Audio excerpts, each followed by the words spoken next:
It started like any other evening, quiet, predictable, even boring. I was sprawled on the couch, halfway through a beer, scrolling mindlessly on my phone. My wife, Sarah, was upstairs, working late, in her home office, though these days I wasn't sure what that actually meant. Ever since her promotion 6 months ago, she'd been glued to her laptop at odd hours. I didn't question it. Why would I? We'd been married for 8 years, and trust had always been the foundation of our relationship. Or so I thought. A ping interrupted my scrolling. A message from Sarah. Strange, I thought. Why would she text me from upstairs? I opened it, expecting a grocery list or a reminder to take out the trash. Instead, I saw a video. The thumbnail alone made my stomach drop. A room lit by dim, romantic lighting, with a pair of legs I didn't recognize. My thumb hovered over the play button, my brain screaming at me to stop, to pretend I hadn't seen it. But curiosity, or maybe something darker, got the better of me. I pressed play. The video was short, barely a minute long, but it felt like an eternity. Sarah was in it, all right, but she wasn't alone. She was with someone else, a man I didn't recognize, doing things I couldn't unsee. My body went numb. I replayed it twice, unable to believe what I was watching, each detail burning itself into my brain. The way she laughed, the way she touched him, it wasn't just physical. There was something intimate, something deliberate. She wasn't just cheating, she was reveling in it. Then it hit me, this wasn't meant for me. She must have sent it by accident. My chest tightened as 1,000 thoughts raced through my mind. Who was he? How long had this been going on? And most importantly, what was I going to do about it? For a moment, I considered storming upstairs and confronting her. But as quickly as the anger surged, a new thought emerged, colder and sharper. No. Not yet. If she didn't know I'd seen it, I had the upper hand. I'd pretend I was oblivious. Let her dig her own grave. I deleted the video from my phone and sat back on the couch, my mind whirring. I wasn't going to let her get away with this. But I wasn't going to confront her, either, not until I had a plan. Something that would make her regret every second of her betrayal. Something cruel. The moment I decided to act like nothing had happened, the world seemed to slow down. I sat there on the couch, rehearsing my role in this twisted play. She couldn't know I'd seen it, not yet. I had to act normal, keep her comfortable in her lies. Hey, honey, Sarah called from the top of the stairs, her voice as sweet as ever. Want some tea? I'm making a cup. I looked up, schooling my face into a mask of casual indifference. Sure, thanks, I said, keeping my tone light. My heart hammered in my chest, but outwardly, I stayed calm. She had no idea. When she came downstairs, she was wearing her favorite robe, the one I'd bought her for our 5th anniversary. The thought of how many memories we'd built together made my stomach churn. She handed me the tea, kissed my forehead, and settled onto the couch beside me. Long day? She asked, brushing her hair out of her face like nothing was wrong. Her phone buzzed on the coffee table, but she didn't check it. Too comfortable, I thought. She wasn't even trying to hide it anymore. Yeah, I replied, sipping the tea.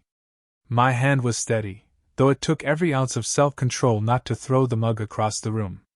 Same old stuff at work. You? Busy, she said, sighing dramatically. Meetings, emails, you know how it is. She smiled, and for a split second, I almost believed her. But then I remembered the video. The way she'd smiled at him. The memory stabbed through my chest, sharp and unforgiving. I had to look away before my emotions betrayed me. Sounds exhausting, I muttered, pretending to focus on the TV. For the rest of the evening, I played my part perfectly. I laughed at her jokes, agreed with her small talk, even rubbed her shoulders when she complained about a crick in her neck. But every touch made my skin crawl. How many times had those hands touched him? How many times had she kissed him with the same lips she used to kiss me goodnight? When she finally went upstairs to bed, I stayed on the couch, claiming I wanted to finish the show we'd been watching. The second she was out of earshot, I grabbed my phone and started digging. First, I checked her messages. Nothing. Either she was smart enough to delete them, or they were communicating some other way.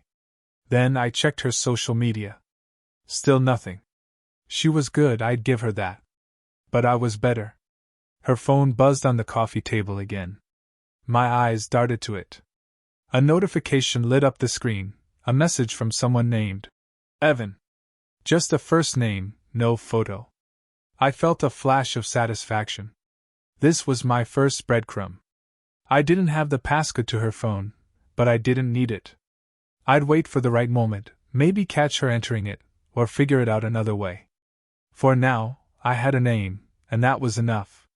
The next morning, I woke up earlier than usual. Sarah was still asleep, her hair splayed across the pillow like nothing had changed.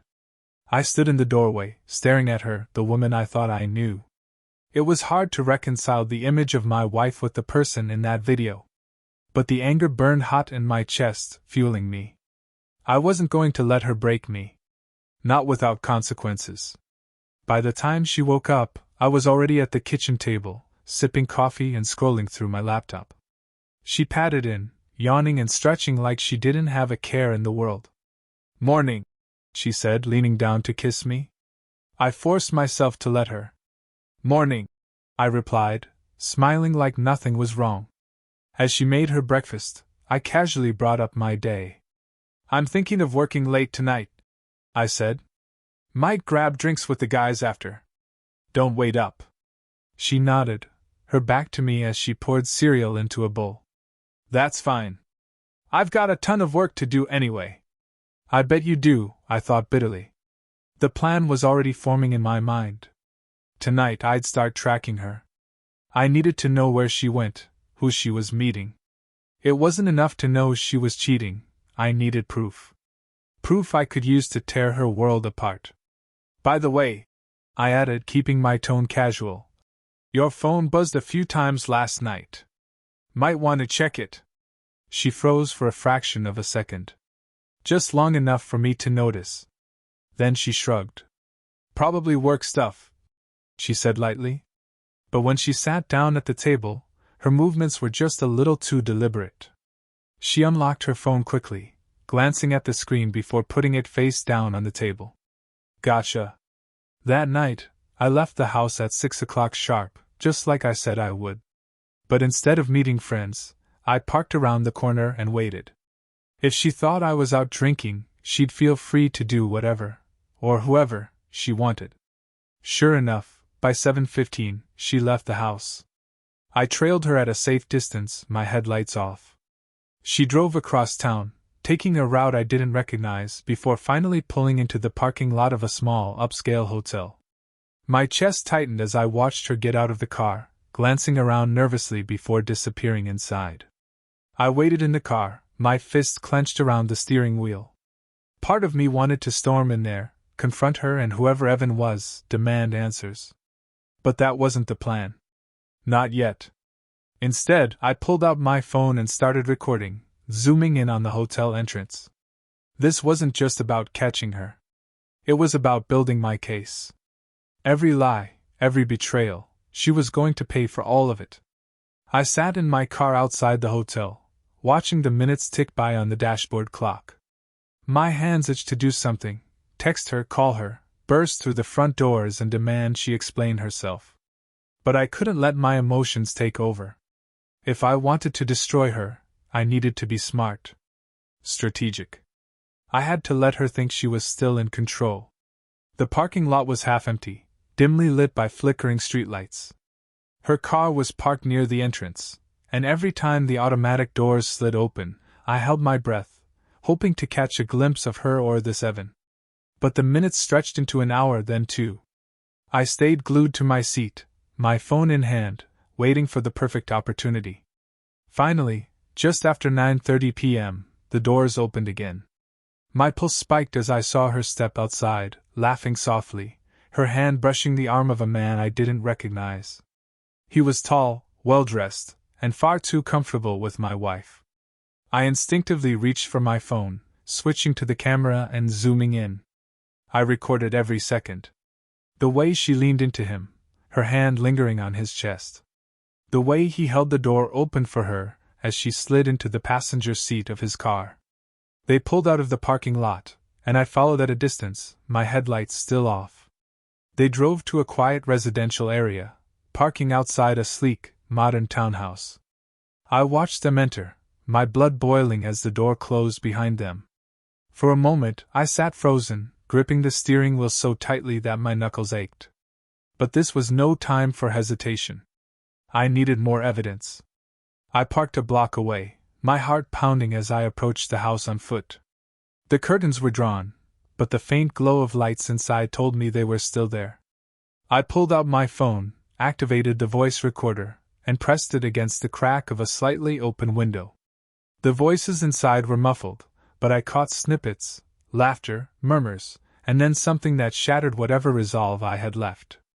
"Oh, Evan," she sighed, her voice dripping with affection. "You have no idea how much I've missed this." I pulled back from the window, my entire body shaking.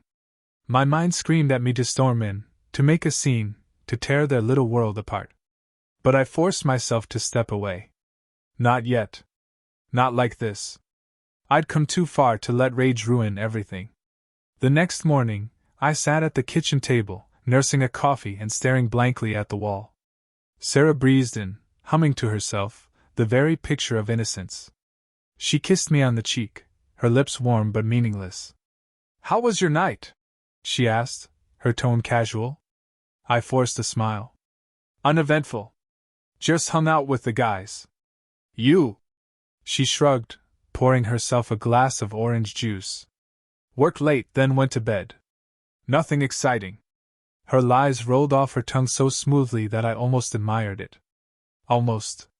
I let the silence hang for a moment, watching her sip her juice as if she hadn't just torn our marriage to shreds the night before. "That's good," I said finally, standing up and grabbing my keys. "I've got an early meeting. See you tonight." She waved me off, already scrolling through her phone as I walked out the door. My stomach twisted at the sight. Who was she texting now? Him? Did she even bother deleting the messages anymore? At work, I couldn't focus. My mind was a whirlwind of plans and possibilities. The footage from the hotel and the audio from the townhouse were damning, but I wanted more. No, needed more. This wasn't just about exposing her affair. It was about making her feel the full weight of her betrayal, about turning the life she'd built into a pile of ashes. I spent my lunch break digging deeper into Evan. His car had a dealership logo on the back, so I started there, searching local listings until I found a match. A quick cross-reference with his license plate, which I'd caught on video, led me to his name, Evan Carter. A high-end real estate agent specializing in luxury homes. Perfect. I scoured his social media, piecing together a picture of the man who thought he could take what was mine. He was polished, successful, and single, a walking cliché. His posts were full of motivational quotes and photos of expensive suits, but the captions revealed a man who loved attention. He liked to show off, and that was going to be his downfall. That evening, I returned home to find Sarah sitting on the couch, scrolling through Netflix. She looked up as I walked in, her expression unreadable. "Hey," she said. "Dinner's in the fridge if you're hungry." "Thanks," I replied, my voice calm, detached. I wasn't hungry, but I needed an excuse to be in the kitchen. As I pretended to rummage through the fridge, I glanced at her phone on the counter. It was unlocked. "Now. Hey, can you grab me a glass of water?" I called over my shoulder. "Sure," she replied, standing and heading toward the cabinet. In the 2 seconds it took her to turn her back, I snatched the phone and pocketed it. By the time she returned, I was already sitting at the table, scrolling through my own phone like nothing had happened. "Thanks," I said, taking the glass from her and flashing a quick smile. In the bathroom later that night, I locked the door and finally opened her phone. My hands shook as I scrolled through her messages, searching for anything that confirmed what I already knew. It didn't take long to find Evan. Their conversation was buried under a bland work thread, but the messages themselves were far from professional. "Last night was incredible. Can't wait to see you again. Her reply, me too. Same time next week? I took screenshots of everything, backing them up to my email. When I was done, I wiped her phone clean of any evidence I'd touched it, and placed it back where I found it. By the time I climbed into bed, Sarah was fast asleep, her breathing soft and steady. I stared at the ceiling, my mind racing with plans. The evidence was piling up, and soon I'd have enough to burn her world to the ground. By the next morning, I had a plan. Not just to expose her affair, but to humiliate her in a way she'd never recover from. She'd taken my trust and spit on it. Now it was my turn to take everything she valued and crush it. But for that, I needed precision. No angry outbursts, no missteps. This was a game of chess, and I was already 3 moves ahead. Sarah was at the kitchen table, sipping her coffee and scrolling through her phone, probably texting Evan. She glanced up as I grabbed my keys. "Leaving early?" she asked, her tone casual. "Yeah," I replied, forcing a smile. "Big project at work. Might be late tonight, too." She nodded, not even trying to hide her relief. The sooner I was out of the house, the freer she'd feel to sneak around. I could practically see the gears turning in her head. Good. Let her think she was in control. I left the house, but instead of heading to work, I parked a few blocks away and waited. If she was going to meet him today, I'd be ready. Around noon, her car pulled out of the driveway. I followed at a safe distance, watching as she drove to the same hotel as before. My jaw tightened as she parked and walked inside, her steps hurried, eager. I waited for a few minutes, then followed. I'd already recorded her entering the hotel the last time, but today, I wanted to take it further. I stepped inside the lobby, scanning the room for any sign of her or Evan. My heart pounded as I approached the reception desk, feigning confidence. "Hi," I said to the clerk, flashing my friendliest smile. "I'm supposed to meet my wife here, but I can't remember if she said room 215 or 217. Could you remind me?" The clerk frowned. "I'm sorry, sir, but I can't share room numbers." I sighed, pretending to be exasperated. "Of course. You're just doing your job. It's just, well, it's our anniversary, and I was trying to surprise her." "She checked in earlier, Sarah Miller?" The clerk hesitated, then softened. "Oh, that's sweet. Let me check." She typed into the computer, then smiled. "Room 219.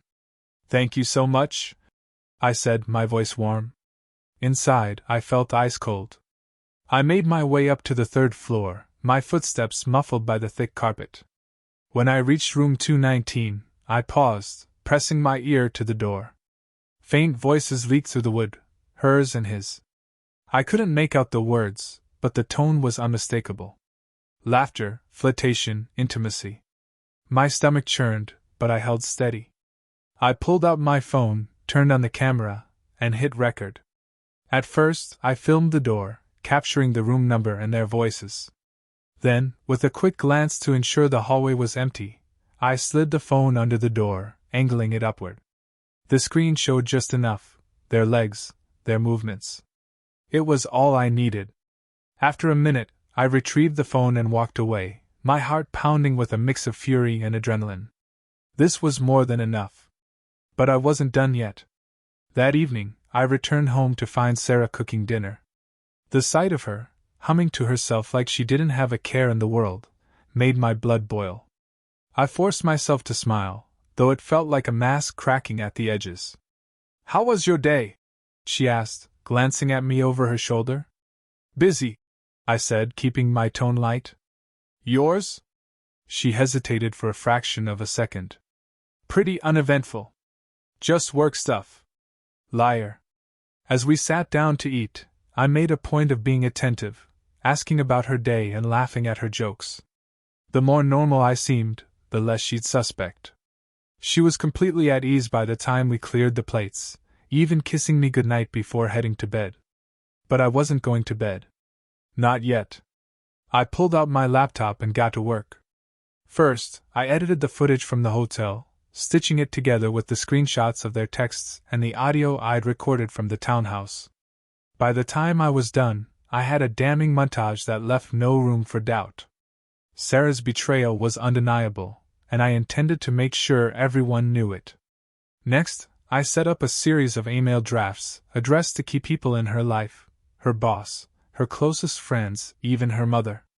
Each email included the video, along with a simple message. I thought you deserved to know the truth. I didn't send them yet. Timing was everything. I'd wait for the perfect moment, when the fallout would hit her the hardest. The next morning, I casually mentioned that we should host a dinner party.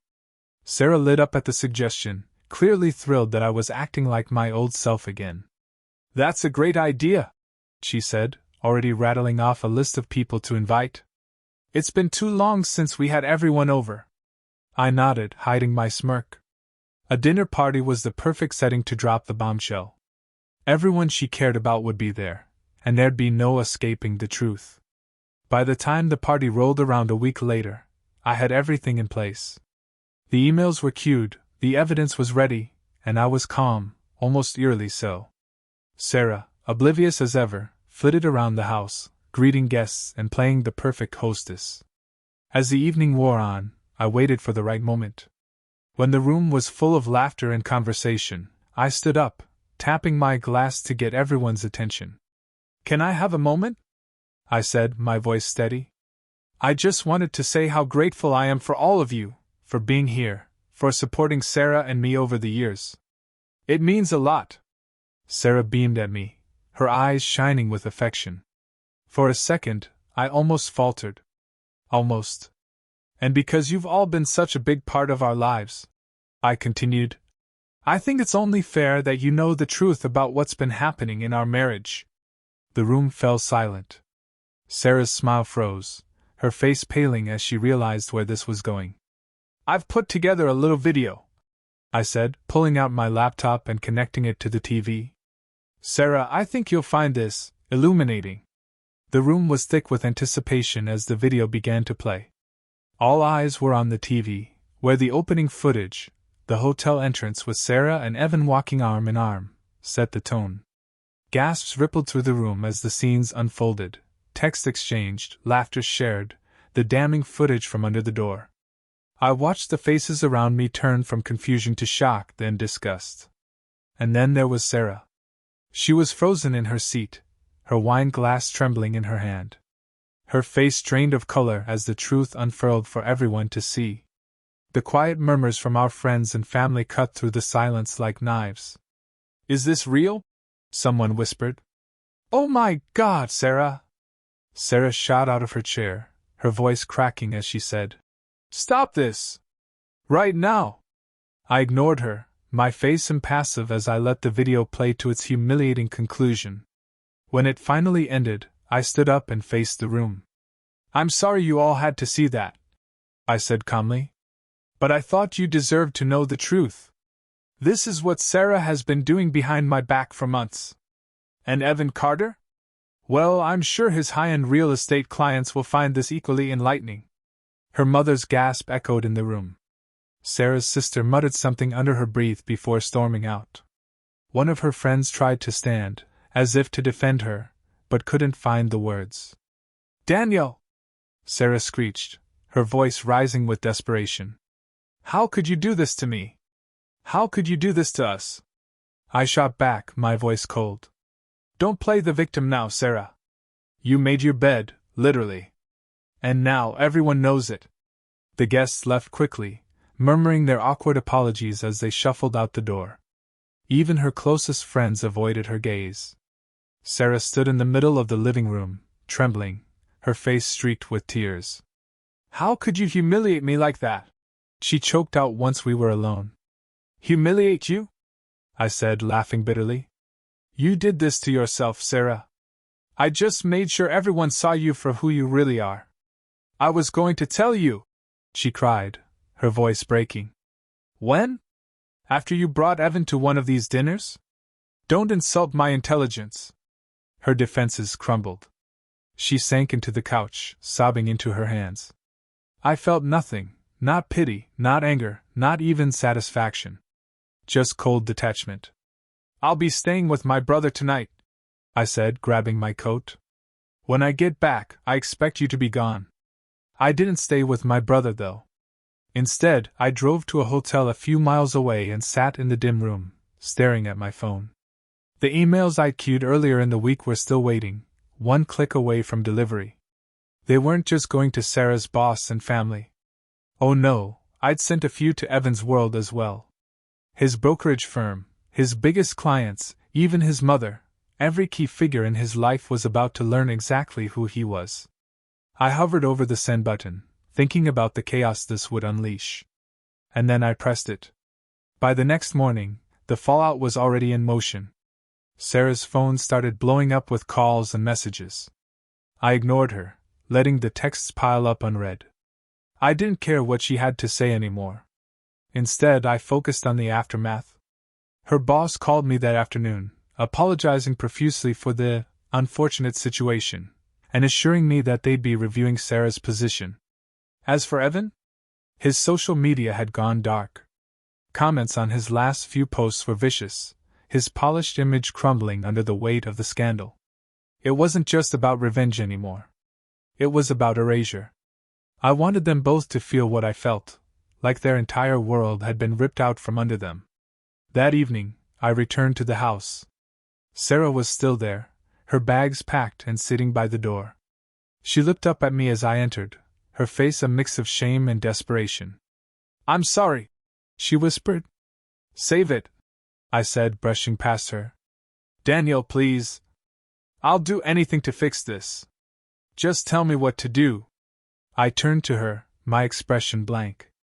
"There's nothing to fix, Sarah. You broke us. And now you can live with it." Her shoulders slumped, and for a moment, I almost felt sorry for her. Almost. But then I remembered the video, the texts, the lies. She didn't deserve my forgiveness. "Leave the keys on the counter," I said, my voice devoid of emotion. "And don't come back." She nodded silently, picking up her bags and walking out the door. I didn't watch her leave. The house was quiet that night. Too quiet. But for the first time in weeks, I felt a strange sense of peace. Sarah was gone, and I'd made sure she'd never forget what she'd done. But the story wasn't over yet. The days that followed were a whirlwind of fallout, though I kept my distance from it all. Sarah had left behind not just her keys, but the chaos of her unraveling life. I made sure to stay one step ahead, watching as the world she had meticulously curated crumbled around her. It started with her job. Her boss didn't just review her position, they terminated it. I got the satisfaction of reading a company-wide memo about upholding core values and professional conduct. Though her name wasn't mentioned, everyone in her industry knew exactly who it referred to. Her name began disappearing from websites and press releases like she never existed. Next was her social circle. Word traveled fast, and those who hadn't been at the dinner party soon heard about the video. Sarah became a pariah almost overnight. Friends who once flocked to her Instagram posts with heart emojis were now unfollowing her in droves. By the end of the week, she had deleted her social media accounts entirely. And then there was Evan. His downfall was even more satisfying. The brokerage firm he worked for put out a statement distancing themselves from him, calling the incident deeply regrettable. Several of his high-profile clients walked away, including one who went viral for publicly calling him untrustworthy. By the time I was done, his polished, successful image was tarnished beyond repair. A week after Sarah left, I received an unexpected text from her mother. "Daniel, I don't know the full story, but please call me. I want to understand what happened." I stared at the message for a while, debating whether to respond. She had always been kind to me, but I wasn't in the mood to play mediator. Still, curiosity won out, and I called her later that evening. Her voice was weary when she answered. "Daniel, I'm so sorry. I had no idea Sarah was capable of this." I didn't say anything, letting the weight of her words settle. She continued, her tone faltering. "She came to stay with me for a few days. She's a mess. She told me about the dinner party, about the emails. She's devastated." "Good," I said coldly. There was a long pause. I understand why you're angry. You have every right to be. But she's still my daughter, and I don't want her to spiral. Spiral? I repeated, my voice sharp. She didn't spiral when she was sneaking around with Evan. She didn't spiral when she sent me that video by mistake. She only cares because her life is falling apart. Her mother sighed heavily. You're right. But I just wanted to ask if you'd consider talking to her. Maybe closure would help. Closure? I let out a bitter laugh. I've already given her closure. She can live with the consequences. Her mother hesitated before saying. She asked me to pass along the message. She said, tell Daniel I'll love him forever, even if he can't forgive me. I froze for a moment, the words hitting me like a wave I hadn't expected. But I quickly hardened my resolve. Tell her she should have thought about that before she betrayed me, I said flatly before ending the call. That night, I finally allowed myself a drink, one I could enjoy. I sat in the silence of the house, thinking about how quickly life had changed. There was still an ache, a hollow part of me that mourned the life I thought I had. But every time I felt it creeping in, I reminded myself of what she'd done. I thought I'd feel more satisfaction, but the truth was, revenge was hollow. Sarah was gone. Evan was destroyed. And yet I didn't feel like I'd won. I felt like I'd survived. 2 weeks later, I came home to find an envelope on the porch. No return address, just my name written in Sarah's handwriting. I hesitated before opening it, unsure if I even wanted to know what she had to say. Inside was a letter, written in shaky cursive. Daniel, I know I'm the last person you want to hear from, and I can't blame you for that. I don't expect forgiveness, and I don't expect you to respond. But I need you to know how sorry I am. Not for the consequences, I deserve those, but for the way I betrayed you. I wish I could take it all back. I wish I'd been stronger, better, more honest. You deserve someone who cherished you, and I failed. I hope you find peace, even if it's without me. Sarah. I read it twice, then folded it and set it on the counter. The words felt empty, like an afterthought. She was right about one thing, I would find peace, but it would be without her. I thought that was the end of it, but a few days later, I received a call from a number I didn't recognize. When I picked up, a frantic voice greeted me. Is this Daniel Miller?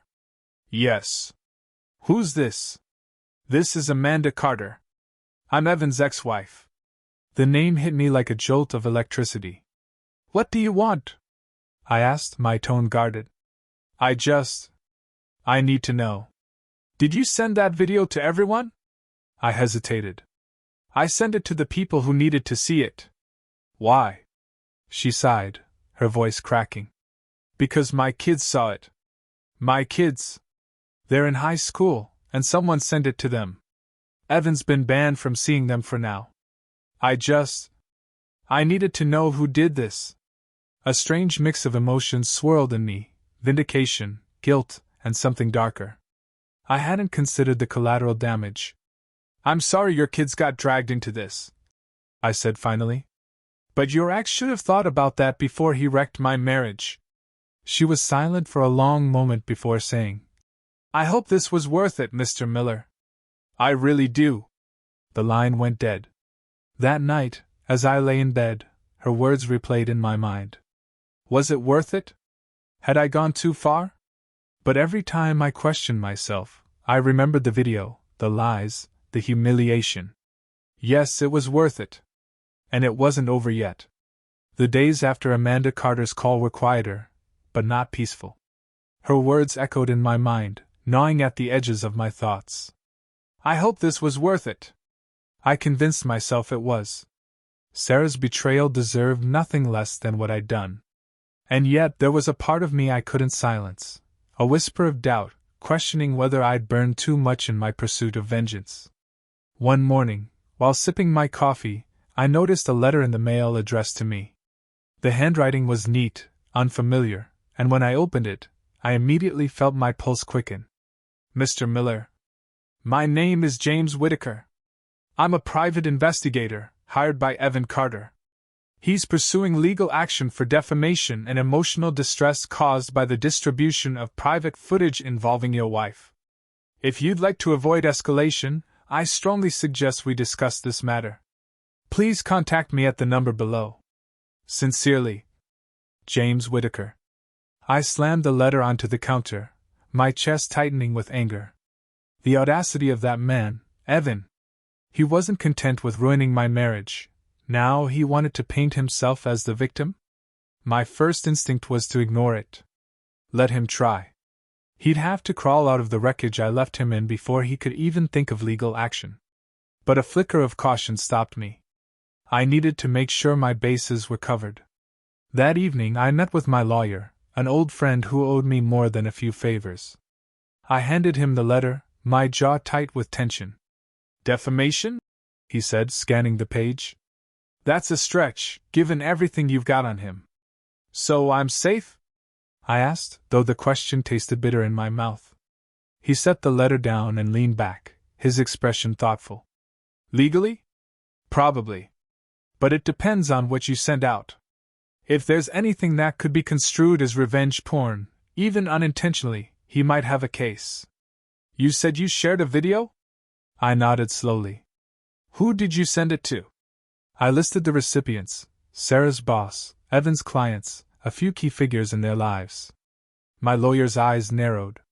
Daniel, you're walking a fine line here. Sharing proof of infidelity is one thing, but if that video contains anything explicit, you could face legal trouble, especially if minors, like his kids, ended up seeing it. My stomach sank. I hadn't thought about the legal implications, blinded by my anger and need for justice. So what do I do? For now, sit tight. If they contact you again, forward it to me. But Daniel, he leaned forward, his tone firm. Don't send anything else. No more videos, no more emails. You've done enough. I spent the next few days on edge, waiting for the other shoe to drop. Evan stayed quiet, but I knew he wasn't finished. The man had nothing left to lose, and that made him dangerous. Sarah, on the other hand, tried reaching out again. Another letter appeared on my doorstep, this one longer and more desperate. Daniel, I've hit rock bottom, and it's all my fault. I know I have no right to ask for anything, but I'm begging you, please talk to me. I need to make things right, even if it's just to apologize properly. I'm staying at my mom's house. Please, just give me 5 minutes. That's all I ask? Sarah. I crumpled the letter and tossed it into the trash. 5 minutes wouldn't undo months of betrayal. That Friday, I decided to go out. It had been weeks since I'd done anything normal, and I needed a break from the house and its haunting silence. I hit a nearby bar, ordering a drink and finding a seat in the corner where I could watch the crowd. It was there that I ran into an old college friend, Liam. We hadn't spoken in years, but he recognized me immediately, pulling up a chair and launching into a conversation like no time had passed. So, how's married life treating you? He asked after a while, grinning over his beer. I hesitated, the question hitting harder than I expected. It's complicated, I said finally. Complicated? His grin faded. What's going on? The words spilled out before I could stop them. I told him everything, the affair, the video, the dinner party, and the fallout. By the time I finished, Liam was staring at me in stunned silence. Damn, he said finally. That's brutal. Yeah, I muttered, swirling the last of my drink in the glass. You're a better man than me, he said, shaking his head. If that happened to me, I'd probably lose it. Hell, I'd have thrown Evan into a ditch. I managed a bitter laugh. Trust me, I've thought about it. He leaned back, his expression turning serious. But hey, man, don't let this consume you. I get it, what they did was unforgivable. But revenge only goes so far. At some point, you've got to move on.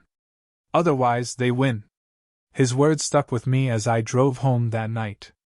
I hated to admit it, but he was right. I'd destroyed Sarah and Evan's lives, but it hadn't brought me the closure I thought it would. I sat in the driveway for a long time, staring at the house. It felt empty, lifeless, a reflection of the void in my chest. I didn't know what moving on would look like, but I knew one thing: I couldn't keep living in the wreckage of what Sarah had done. As I climbed into bed, my phone buzzed with a notification. It was an email, this time from Evan himself. Daniel, I've lost everything. My job, my reputation, my kids. But I swear to God I'll make sure you lose just as much. You think this is over? It's not. Evan.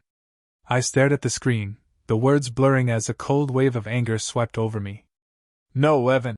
I muttered to myself, deleting the email. It's already over. You just don't know it yet. The email from Evan stayed with me, gnawing at the edges of my resolve. His desperation was palpable, his threat hollow, but dangerous all the same. He was a man with nothing left to lose, and that made him unpredictable. I couldn't afford to underestimate him. I forwarded the email to my lawyer, along with a brief message. If he makes another move, I want to know my options. My lawyer's reply came quickly. This is harassment. If he contacts you again, we can escalate legally. Sit tight for now. But sitting tight wasn't my style. If Evan wanted a war, I wasn't about to stand by and let him dictate the terms. The next day, I went into overdrive. I started by doing a deep dive into Evan's past, combing through every scrap of information I could find. It didn't take long to uncover a few skeletons in his closet: financial troubles, a history of sketchy business practices, and a string of ex-girlfriends who had nothing good to say about him. One particularly damning thread on a local forum described how he'd swindled a client out of their deposit on a real estate deal, only to ghost them when they tried to confront him. It was perfect. Evan's carefully curated image was already in shambles, but this was the nail in the coffin. I compiled everything into a neat package, complete with screenshots, and sent it anonymously to a local journalist known for exposing fraudsters. I didn't have to wait long before I saw the results. By the end of the week, Evan's face was plastered across the news, his past laid bare for everyone to see. Meanwhile, Sarah tried once again to reach out. Another letter appeared on my doorstep, this one longer than the last. Daniel, I know you probably hate me. I can't blame you for that. But I'm begging you to hear me out. Please let me explain what happened, why it happened. I know I don't deserve your forgiveness, but I need you to understand that it wasn't just about you or Evan. It was about me, about how lost I felt, how trapped I've been in a life I didn't know how to fix. You were my everything, Daniel. And I ruined it. I know that now. If you can't forgive me, I understand. But please don't shut me out completely. Let me try to make amends, even if it's just for my own peace of mind. Sarah. I set the letter down and stared at it for a long time. Her words felt desperate, hollow, and yet human. For a fleeting moment, I wondered if I should give her that chance. Not to reconcile. There was no coming back from what she'd done, but to explain, to let her face me and say the words she clearly couldn't write. But then I thought of the video, the lies, the dinner party, and the chaos I'd been living in for weeks. Whatever Sarah had to say, it wasn't enough. It would never be enough. I didn't reply. Later that evening, I received another call, this time from my lawyer. I've got an update on Evan, he said. He filed a preliminary harassment complaint. Nothing serious yet, but it could escalate if we're not careful. Of course he did, I muttered. What's his angle? Hard to say. He's probably grasping at straws, trying to salvage what's left of his reputation. But we'll stay ahead of him. Just don't engage with him directly. Let him dig his own grave. I hung up feeling equal parts frustrated and resolved. Evan might have been trying to claw his way out of the pit I'd thrown him into, but he was only digging himself deeper. Every move he made only added to the growing pile of evidence against him. The next morning, I woke up to another surprise, this time in the form of a package on my doorstep.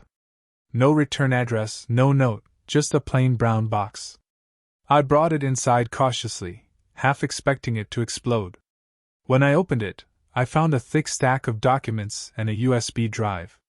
The documents were copies of emails, hundreds of them, between Sarah and Evan. Some were mundane, others explicit, but all of them painted a clear picture of their relationship. The USB drive contained even more damning evidence: photos, videos, and voice memos that Evan had apparently recorded without Sarah's knowledge. I stared at the contents, my mind racing. This wasn't just ammunition, it was a bombshell. And someone had just handed it to me on a silver platter. But who? A single thought occurred to me: Amanda Carter, Evan's ex-wife. She had mentioned their kids seeing the video, and how furious she was at him. Had she decided to take matters into her own hands? It was the only explanation that made sense. I spent hours poring over the files, piecing together the timeline of their affair. It was worse than I'd imagined. They hadn't just been sleeping together, they'd been plotting to build a life behind my back. Trips, plans, even discussions about selling properties and moving in together. The betrayal cut deeper with every word I read. That evening I made my move. I forwarded the most incriminating emails to Evan's remaining clients, ensuring the final nails in his professional coffin. Then I uploaded the USB contents to a secure drive, just in case I needed them later. Sarah called me that night. For the first time in weeks, I answered. "Daniel?" she said, her voice trembling. "Please just talk to me." "I know everything," I said coldly. "Every email, every plan, every lie. You think you can fix this? You think there's anything left to fix?" She started sobbing, but I didn't give her the chance to reply. "You chose this, Sarah. You and Evan both. Now you can live with it." I hung up, her cries still echoing in my ears. The next day, I received one final message, this time from Amanda. "Daniel, I thought you might want to see the truth for yourself. Consider it my way of evening the score. Evan won't be bothering anyone anymore. Amanda." I read the message twice, then deleted it. Whatever her motives, Amanda had given me the tools to end this once and for all. And I had no intention of wasting them. Amanda Carter's gift had turned the tide in a way I couldn't have imagined. Evan and Sarah's betrayals were laid bare, and with every piece of evidence, their world unraveled further. But I wasn't done yet, not until the damage was complete. The next morning, I sat at my desk with the USB drive plugged into my laptop. The files Amanda had sent were more comprehensive than I initially realized. Among the emails and texts were snippets of audio recordings, conversations between Evan and Sarah that revealed just how calculating they had been. In one clip, Evan's smooth, arrogant voice made my blood boil. "She's not going to leave him unless we make it impossible for her to stay. You need to start planting doubts. Make him think he's the problem." Sarah's reply was quieter, hesitant. "I don't know, Evan. It's not that simple. He's not a bad guy. I feel stuck." "Stuck?" Evan laughed bitterly. "If you really cared, you'd have left by now. You want out? Then make it happen. Stop waiting for him to figure it out." I clenched my fists as the recording ended. Hearing them plot my destruction was like a gut punch. They hadn't just been sneaking around, they'd been scheming to tear apart everything I'd built. This was no longer about exposing them. It was about erasing them. I compiled the most damning evidence into a single file, attaching it to an anonymous email addressed to the top executives at Evan's brokerage firm. The audio recordings, the emails, and the timeline of their deceit painted a picture of a man who was not only untrustworthy but manipulative and dangerous. Within hours, the firm released a public statement severing all ties with Evan and banning him from their offices. Evan had officially hit rock bottom. Sarah, meanwhile, tried one last desperate move. She showed up at my house unannounced, her face pale and drawn, her eyes rimmed red. "Daniel, please," she begged, standing on the porch as if waiting for me to invite her in. "I just need to talk to you. 5 minutes. That's all I'm asking." I stood in the doorway, my arms crossed, blocking her entry. "You have nothing to say that I want to hear." Her voice cracked as tears streamed down her face. "I made a mistake. A terrible mistake. I let him manipulate me and I—" "Stop," I interrupted, my tone cutting. Don't you dare blame this on him. You knew what you were doing. Every lie you told, every moment you spent with him, it was all you. She flinched, her shoulders shaking as sobs racked her body. I know, and I hate myself for it. But Daniel, I still love you. I always have. Love? I laughed bitterly. You don't even know the meaning of the word. If you loved me, you wouldn't have destroyed everything we built together. She reached for my hand, but I pulled away. I want you to leave, I said coldly. For good. Go find Evan, if he still has room for you in whatever's left of his life. Her expression crumbled, and for a moment, I thought she might argue. But instead, she turned and walked away, her steps slow and unsteady. I closed the door without watching her leave.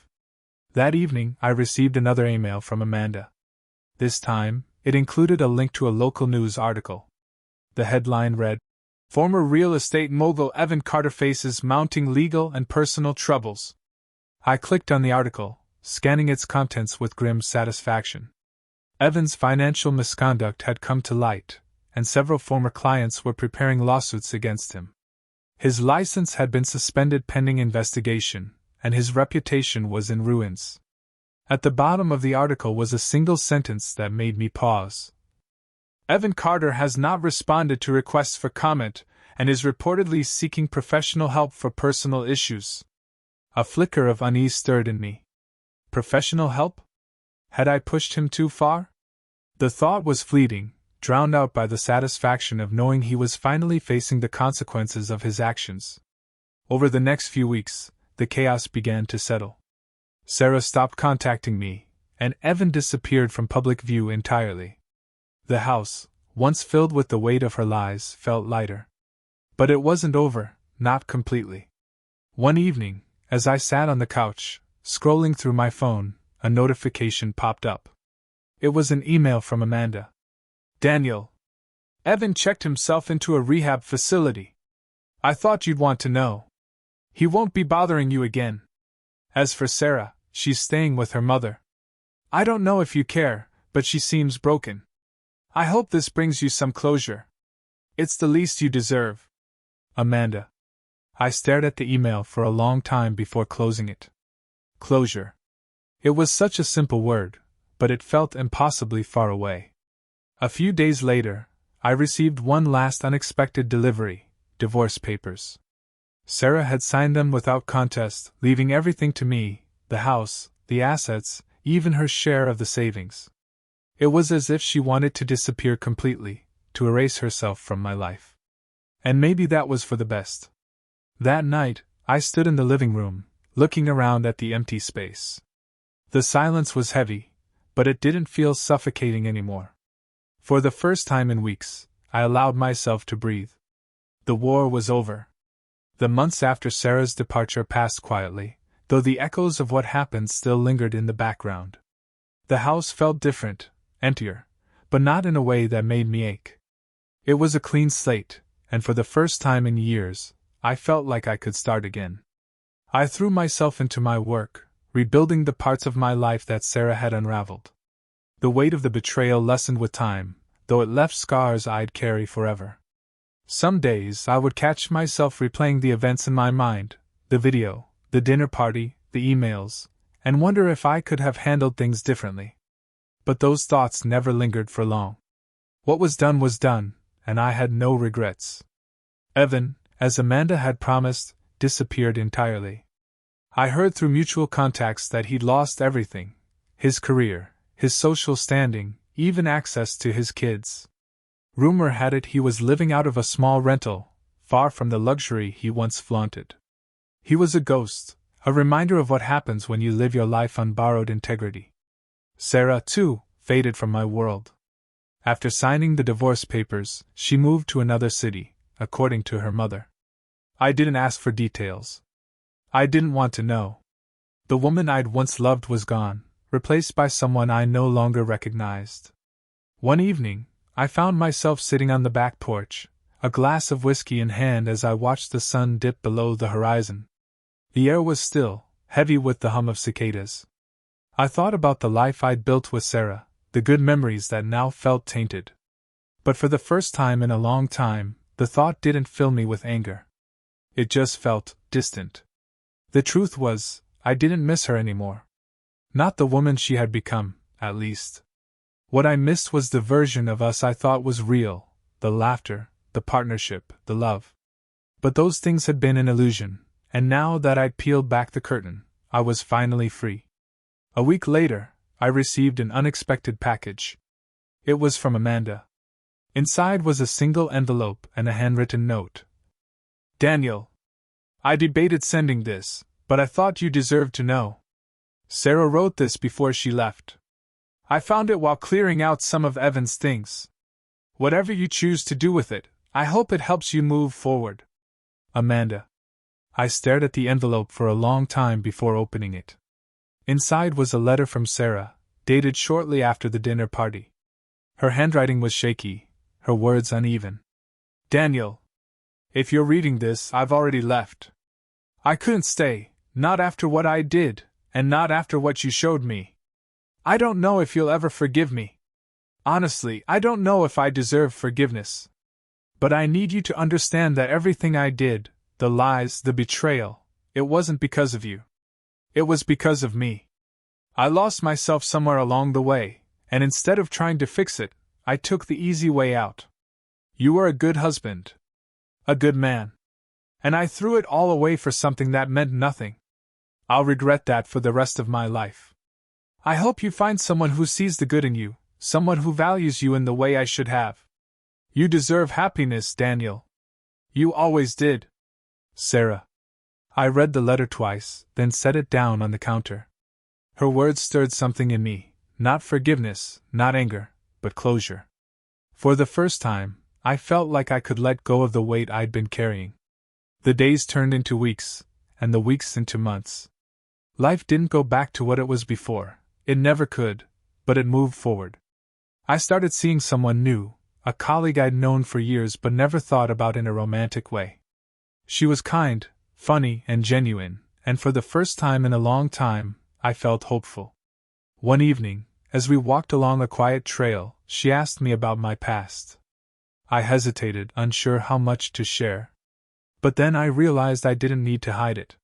What had happened with Sarah was part of my story, but it didn't define me. I went through something messy, I admitted. But it taught me what I want, and what I'll never settle for again. She smiled, lacing her fingers with mine. Well, I hope I'm what you want. You are, I said simply. And for the first time, I truly believed it. As the sun set behind the trees, I realized something I hadn't been able to see before. Revenge might have given me power in the moment, but letting go was what gave me peace. The end. Thanks for watching. If you enjoyed it, hit like and leave a comment with your favorite part. We'd love to hear your perspective.